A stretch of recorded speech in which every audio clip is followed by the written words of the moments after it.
A professional runner from Maine is trying a brand new event with hopes of making the next Olympic team. But her debut in the longest run of her life comes in a famous race studded with elite talent.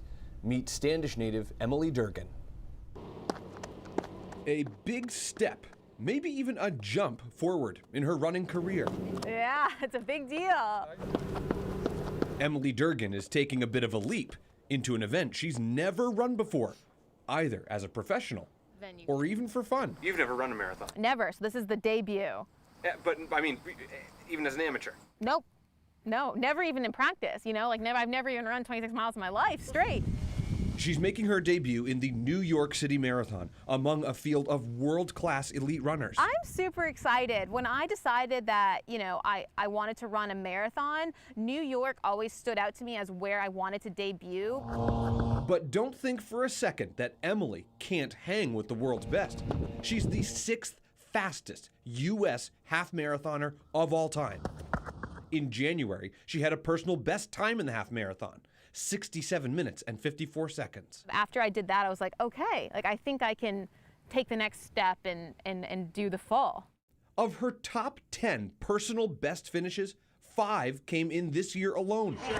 Emily Durgin. Including the Beach to Beacon 10K. She placed second of all women, the first American woman to cross the finish line. My goal was just to be competitive and be in the front group. I didn't think I was going to be leading the race. That's because she got into Portland just 8 hours before she needed to be on a bus to the starting line. A canceled flight in Philadelphia meant renting a car at 3 a.m. Friday and driving the rest of the way. I sat in a car, didn't run all Friday, went to bed, had to wake up, and I was just like, oh, it is what it is. What made it very comforting is that I was coming home. The 28-year-old is from Standish. I grew up across the street from St. Joe's College. And graduated from Cheverus High School in 2012, eventually earning a full-ride track scholarship to Division I University of Connecticut. She moved to Boston after college, training with a pro team. She nannied to make ends meet to train with other elite runners in her now home of Flagstaff, Arizona. Because I mapped it all out, like how much I had to make a week to pay rent so that I could take a year to see if I could get good enough. Before she dedicated her life to running, she was a dancer. That was my first true love. I thought I was gonna go and be on Broadway or something. A love she had to sacrifice to become one of the best in her sport. I always knew that I was doing the right thing that was gonna get me to where I wanted to be.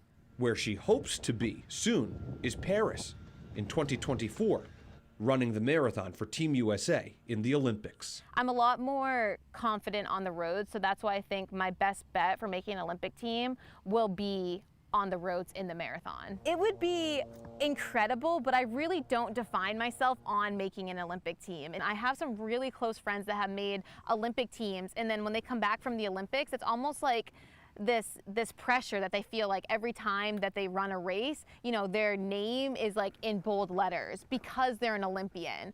And obviously, like, yeah, it's great pressure to have, but at the same time, it's kind of nice kind of being, in a way, yeah, I'm still an underdog. But you can always want to improve and get better. That, you know, my coaches say, oh, you have the crazy gene. That you have to have that to be a good athlete. But I really think it's important to also be proud of where you've started and how far you've come. So she talked about the crazy gene, right, just there at the end. That's one of those things I think that anybody who's dedicated to whatever their craft is kind of has to have that little bit of obsession it's true. to reach that top level. It's true, and it's pretty impressive what she's doing. And to hear her say that she's the underdog, it's like, wait a second. I know. Have you seen how much you've accomplished? I know, yeah, it's cool. It's really, really cool. Her next race is the Twin Cities 10 mile, not 10K, but 10 mile in Minneapolis, St. Paul. And then the New York City Marathon is on Sunday, November 6th. And from one Standish girl to another, go get him.